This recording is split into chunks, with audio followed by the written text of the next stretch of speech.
Hey, how's it going, everyone? Torsar here, back talking more sports. It's Monday, November 20th, 2023. Thanksgiving week, my favorite holiday. Can't wait. A lot of good football games yesterday. Broncos country, let's ride. Can't believe they've managed to right the ship from 1-5 to 5-5. Would be great to see them make the playoffs. I'm not a Broncos fan. I have no stakes in that game. Excuse me. I am unfortunately a Giants fan, and they can't seem to do anything right, including being bad. You find yourself in a position where, you always want to see your team win, I guess. And with how bad the Panthers are, they weren't going to get the one seed anyway, probably. But good grief, guys, did you really have to? I don't know. I just hate when my team's bad. They did this a couple years ago when it was like you're rooting for them to just lose games so they can just get a better draft pick. It's like, either way. Oh, and a good Monday night matchup tonight, maybe the game of the year, the rematch of the Super Bowl, Eagles, Chiefs, should be a good one. Hope everyone's looking forward to it that's a football fan. But I know some of you are also NBA fans. I know this because my videos on the NBA do better than they do for the NFL. So today, I'd like to talk about Anthony Davis. I keep hearing a lot of people asking, should the Lakers trade Anthony Davis? My answer, no. So until the next one, stay healthy. But no, I'm just joking. There's a lot more to it than that. The three I'm going to get into, there's really four main reasons why I say not to trade him. And then the biggest one I'm going to get into after because it's going to take going to a couple websites to show you guys my point. But first off, he's a clutch client. LeBron James owns the agency. His boy Rich Paul runs it. You don't know how strong of a relationship they have. I'm not saying I do. I'm just saying we truly don't know. Maybe there are some people who LeBron has said his inner feelings to, but I think that's a very big factor that they're both clutch clients. I don't know how big of a sticking point that is, but it definitely makes it harder. Two, he's got a high skill ceiling. When AD is right, you'd be hard pressed to find five better players in the NBA, maybe even three better players in the entire NBA. When he is on, healthy, and engaged, he is a monster. So that high skill ceiling, and which bleeds into the third reason, is that the regular season isn't as important as it used to be, getting that number one, number two seed, even the top four seeds, making sure you had home court advantage in that first playoff series or even all the way through the playoffs. And the Lakers proved this last year. They had the seventh seed, they had to go through the play-in, got the seventh seed, and then ended up in the Western Conference finals where they were overmatched by the Nuggets. But even though it was a sweep, it was this may sound silly, but it was a competitive sweep. It's not like they just got blown out in all those games. At least three of those games could have very easily gone a different way. The Nuggets just proved to be the better team. But Anthony Davis, with his high skill ceiling, and if they just get through the regular season relatively healthy, which him and LeBron have been having a problem doing, so you can kind of see why maybe he has that mindset of trying to pace himself. But if they can just get through the regular season, he can be a monster in some of those playoff series where all of a sudden he is taking over a series and a team that you thought might beat the Lakers is now just getting crushed. We saw it in the bubble.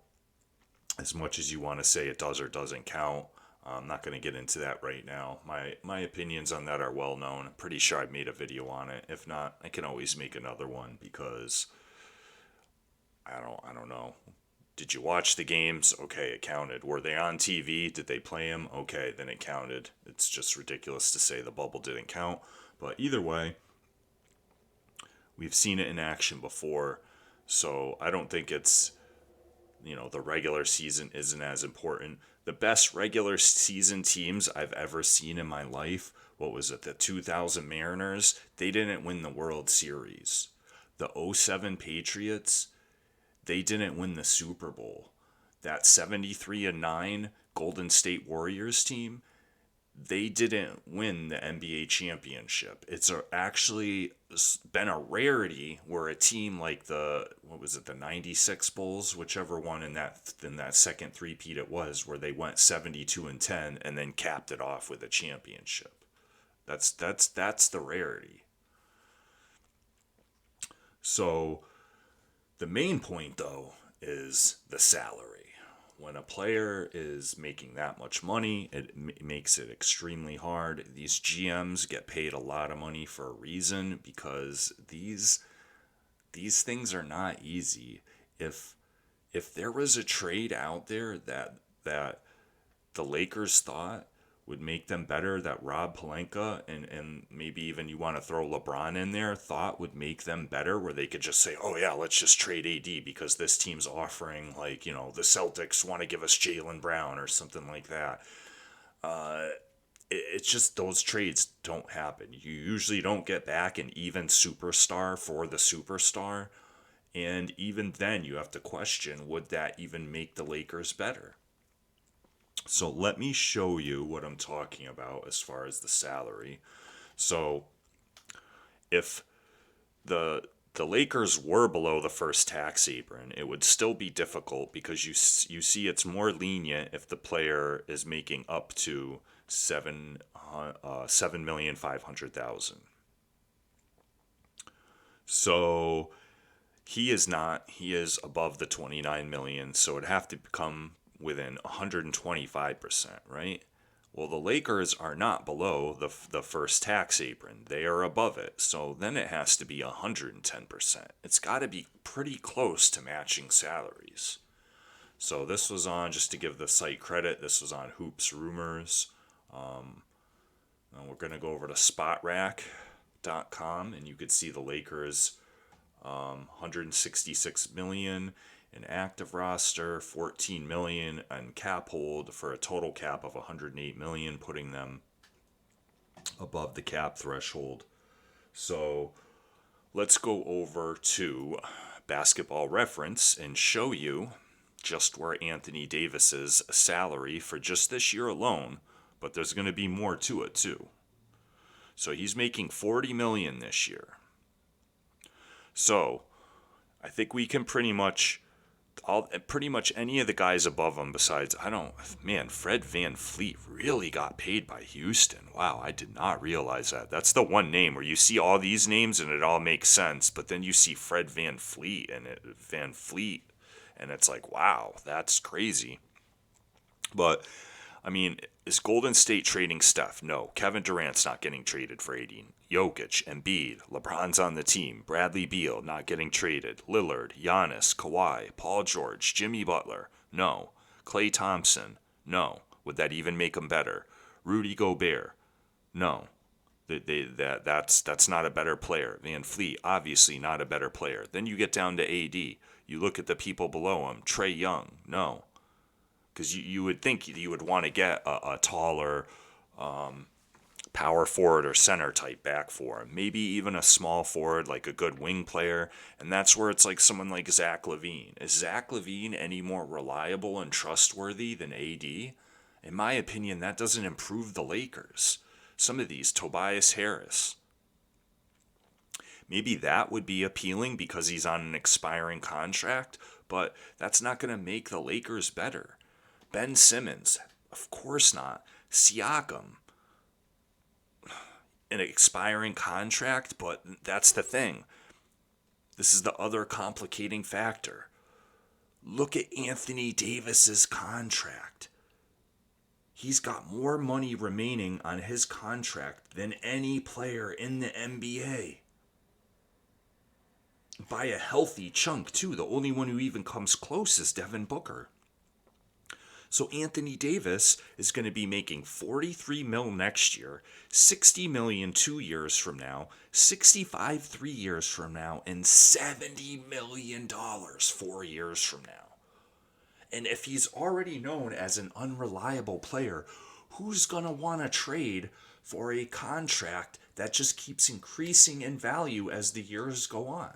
And I don't know the rules behind all, re-signing and what they can like pare it down for, but you go down this list and it's like, who could they potentially trade for Anthony Davis that is going to make them better, considering you're probably going to need to get back a player that's farther down and then a couple of pieces. It's just not going to happen. There is no one player where you could say, okay, he replaces the potential of Anthony Davis, and then the salaries, like with there's always expiring contracts that teams are willing to get rid of. You start going way down the list and you see, some of these, you could pick any one of these guys, Thaddeus Young on Toronto, all right, $8 million. So he's got an expiring contract. But this is a contract that's of value. So you think they're going to give Thaddeus Young and Pascal Siakam for Anthony Davis? So it gets so complicated because then you start adding in other players' contracts, maybe even getting a third team involved. And to me, just the biggest thing is that should they trade him? I think the better question is, could they even trade him? Who is going to want that Anthony Davis contract? I'm pretty sure most people can agree the only reason he got that insane contract is because of LeBron, him being a clutch agent in LeBron's agency, and LeBron pumping him up and hyping him up and trying to get him to be the next Lakers superstar, him carrying the torch instead of LeBron having to do it. So, should they trade him? No. Could they trade him? I don't think there's a trade out there. Now, maybe Bobby Marks or someone like that, some cap expert who's pretty much like a cap lawyer you have to be to be able to understand this stuff on a very technical level. Maybe he could come up with a trade that might actually work. But there's just so many factors in this that just make it so difficult.